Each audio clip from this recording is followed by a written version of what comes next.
finished product, guys. Sapal kanin yan. So today magluto tayo ng mixed seafood with coconut crab paste na sauce. So these are veg, ginger, garlic, onion, and bell pepper.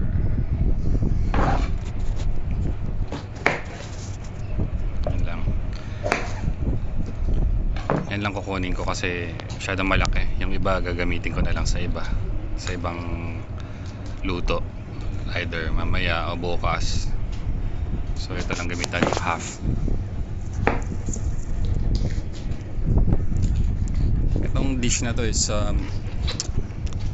for me lang. Ako mahilig kasi ako gumawa ng twist. So it's normal na may mga gata, yung mga coconut curry. Maraming klase. Pero ako ngayon lalagyan natin siya ng konting twist. Lalagyan natin siya ng crab paste and some variety ng ingredients. Some ginger, yan. Konti lang.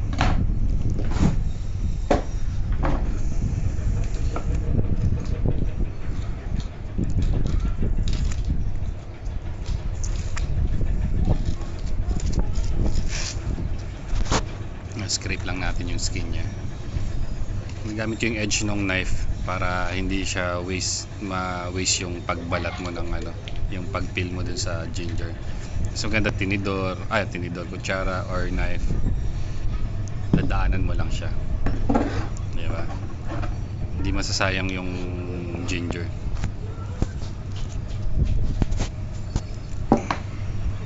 Then thin slice lang natin kasi ayaw nung mga kids ko nung na mince. So ganyan na lang para makita nila pag ginger na iiwasan na nila. Pero ako kinakain ko yan buo.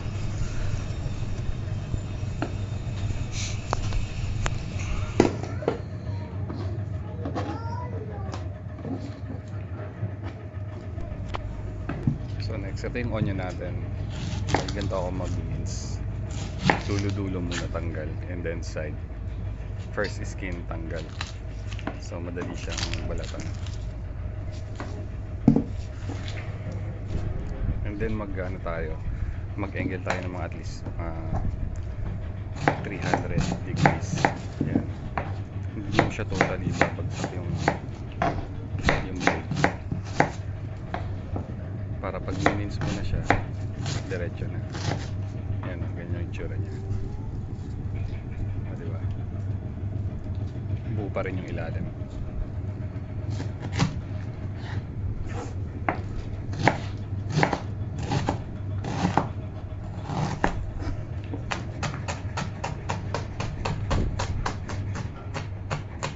So this recipe, guys, it's my own recipe. Garlic.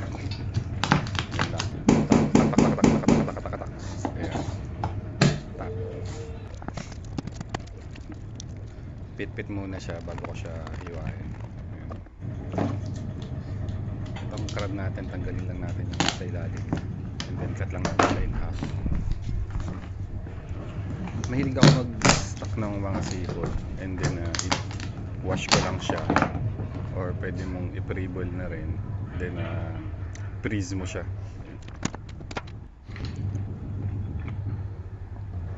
So yan. Yan na yung mixed seafood na may tatang tayo ng crabs.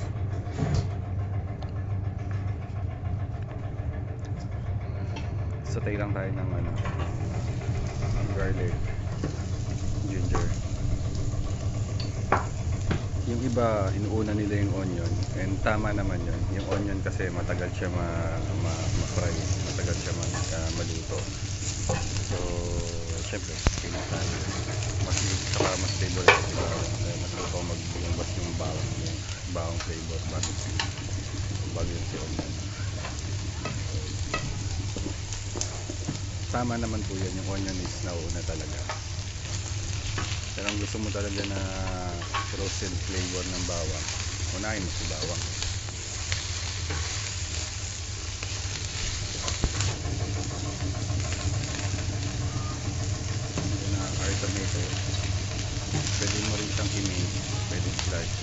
sa'yo.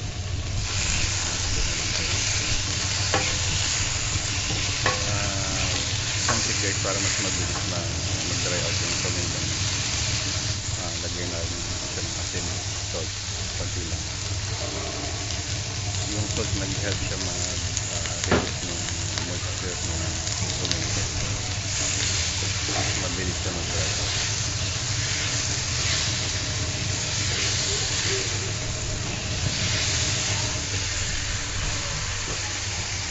Ito yung shrimp head natin. Inuna ko na siya para lumabas talaga yung patat. Yung shrimp brain ma-extract doon sa head. Yan isa sa mga secret tip pag nagluluto kayo mga any shrimp sauce or any shrimp dish. Extract nyo yung Yes, brain. Nilalaan mo yung kamay niya, tapos inamoy niya yaki. Salamat. Drink kayo ng to, ano nga, tubig, mag-water kayo, tapos kumain na kayo dyan. May banana dyan, oh. Yan guys. So, patay lang natin. Patay tayo. Tapos, banana. Nandun sa yung fruit basket. Ay, Yan guys. So, these are crab base. Yan. Taba ng talangka. Yung sa grocery lang siya nagbibigay. Pero kung meron kayong fresh na taba ng talangka, much better yan. Pero kung nasa bote, medyo sour na siya. Asin-asin.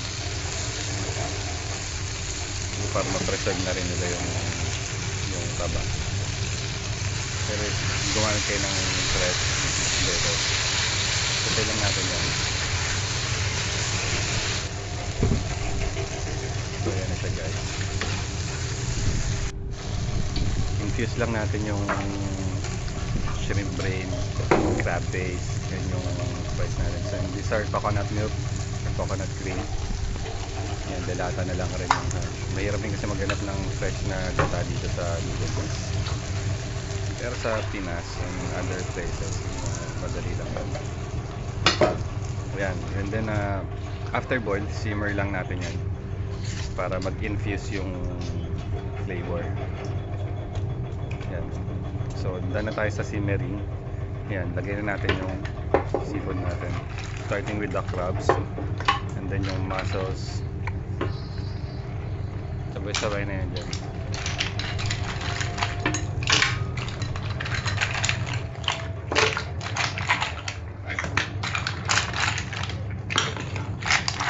Yan guys. So kung gusto niyo naman sobrang linis ng ano niyo, yung tahong niyo, pwede siyang pre-blanch. Magpakulo kayo ng tubig. Then once na nag-burn na siya, bagsak niyo lang yung tahong niyo doon at least mga 10 seconds, 10 to 15 seconds then bili niyo para matanggalan yung pati yung crab. Pero ako dadiretso ko na yan kasi nakaihugas naman yan. Yan, mix nyo lang siya. And then simmering na tayo. If you want it thicker, you can add also ng coconut milk cream after. Pero ako diretso na yan. And then fish sauce, patis. Yan, control lang tayo sa fish sauce kasi may asin pa tayo eh. Yung fish sauce yun yung parang magiging MSG natin, umami natin. And then chili flakes. Pag walang chili flakes, you can use also na fresh chili. Pwede nyong mix yun. May bata kasi ako kaya may mga bata dito sa bahay kaya hindi ko pwedeng gawin sobrang hanghang pagkain. So control lang. But this dish pag spicy, more spicy, more better siya. Ayan, and pepper. Then simmer na lang. Then may pre-fried rin ako na tilapia. May ilagay ko dito. Pritong tilapia.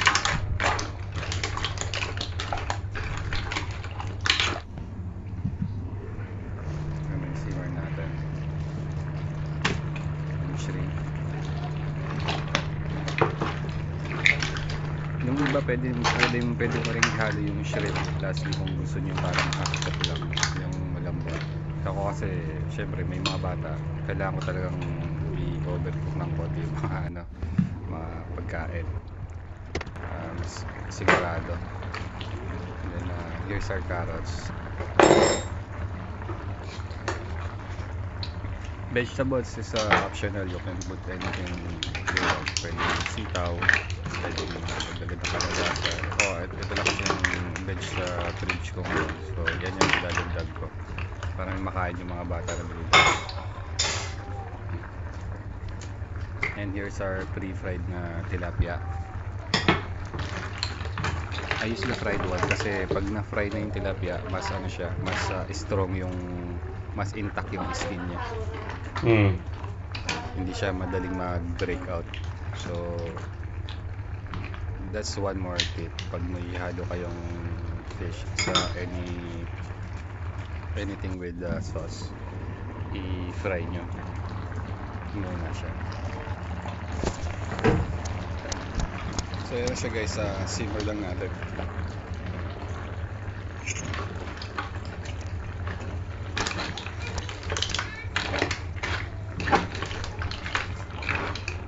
May buto palang crab, so hindi ko nakita yung kanina. Okay lang rin. Mas okay kasi yung hinihiwa mo sa kalahati para ano rin, sumiksik rin yung lasa dun sa loob.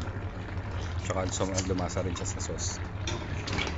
Pag gusto mo naman siyang thicker, pwede ka rin mag-add ng combination ng cornstarch and water para mag-thicken up yung sauce niya.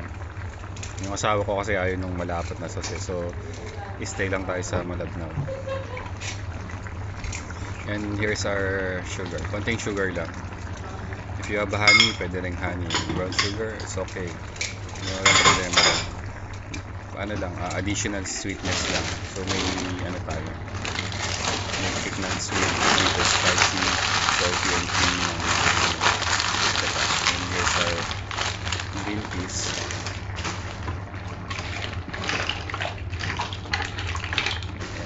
I use the frozen one. Kasi yung frozen, anytime pwede mo siyang gamitin pang halo eh. Tsaka na-store mo siya ng mas matagal sa freezer. Unlike sa fresh one, siyempre, pakulo mo muna, luluto mo muna. Tagal, ubos ko mga maraming gas. Tsaka effort. Pero yan, sure naman na malinis na yan. Kaya direct ko na siya ilalagay.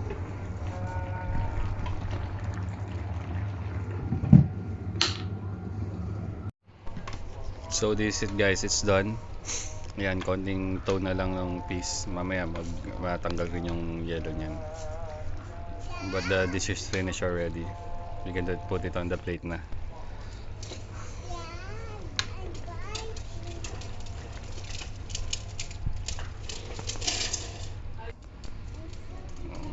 Here is it guys. Sapaw nyo na sa kanin, sa steamed rice with the chili garlic sauce. Sarap niyan.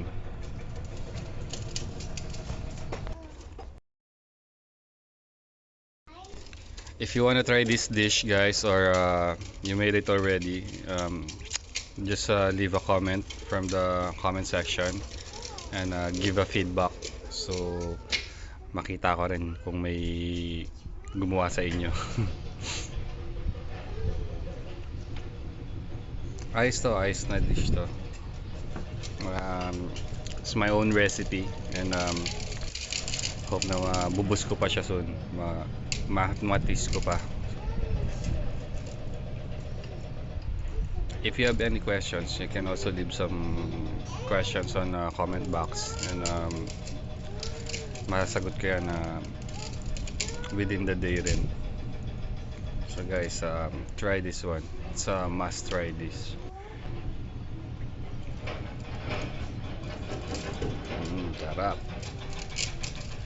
Mixed seafood with coconut crab paste.